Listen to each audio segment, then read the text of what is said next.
Introduction. Rahul has a windmill. Taking the windmill in hand, he starts running. See, the windmill in his hand is moving so fast. How does it happen? See, this boy is flying a kite. The kite flies so high. How does it fly? The windmill moves due to movement of air, and so does the kite fly. Objectives. At the end of this lesson, you will be able to define air, explain the different constituents of air, discuss the properties and uses of air, explain air as a mixture. Are you feeling hot due to lack of air? Now put your ceiling fan on. You can feel the presence of air. You must have sensed the nice cold breeze in a fine morning. This is also due to movement of air. This moving air is called wind. We can know the direction of wind with the help of wind vanes. Air is colorless and enables us to see everything through it as it is. It has no smell and taste. Air occupies space. To understand this, take a pitcher and dip straight into the water. See, no water enters into the pitcher. Now tilt the pitcher slightly. See, the air bubbles are coming out of the pitcher and water starts entering into it. So you can see that the pitcher is not empty. Air that was present in the pitcher is coming out. This shows that air occupies space. Inflate an air pillow. What do you see? It grows in size. This shows that air occupies space and has no definite shape. Air has weight as well. Put the air-filled ball on one side of a balance and a similar empty and squeezed ball on the other side.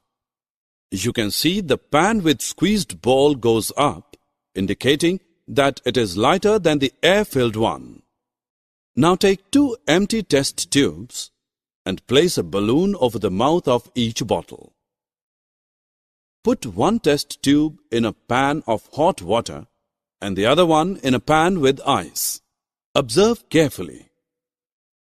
The balloon on the test tube in hot water begins to inflate. This is because the hot water heats the air inside test tube and the ice cools the air in the other. When air gets warm, it expands and rises, which inflates the balloon. On the other hand, cool air contracts, causing the other balloon to shrink. This shows that air exerts pressure. Take a cylinder fitted with piston. Press the piston inward. You can compress inside the cylinder, so air can be compressed.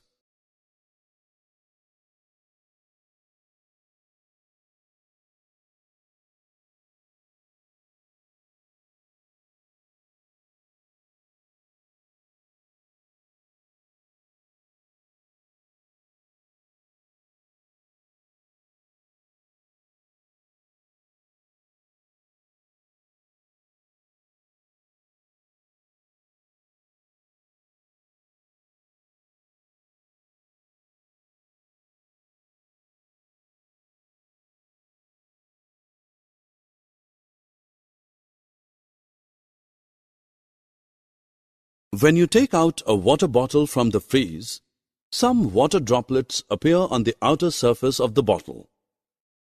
Where do the water droplets come from? Is water leaking through the bottle? No, it's not the case. Water vapor present in the air turns back into liquid when it touches the cold outer surface of the bottle. This proves air contains water vapor. Now take lime water in a test tube.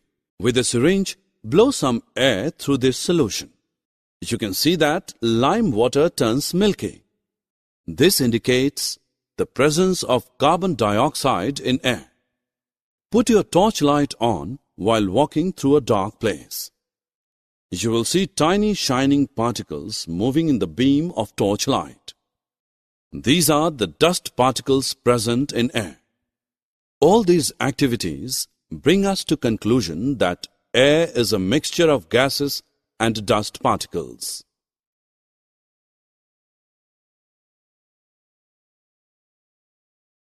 Summary.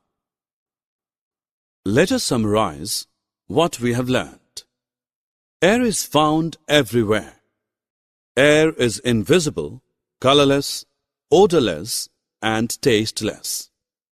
We can feel air. Air occupies space but have no definite shape. Air has weight, can be compressed, and exerts pressure. Air is a mixture of nitrogen, oxygen, carbon dioxide, water vapor, and few other gases. Smoke and dust particles are also present in air. Oxygen supports burning and is essential for all living organisms.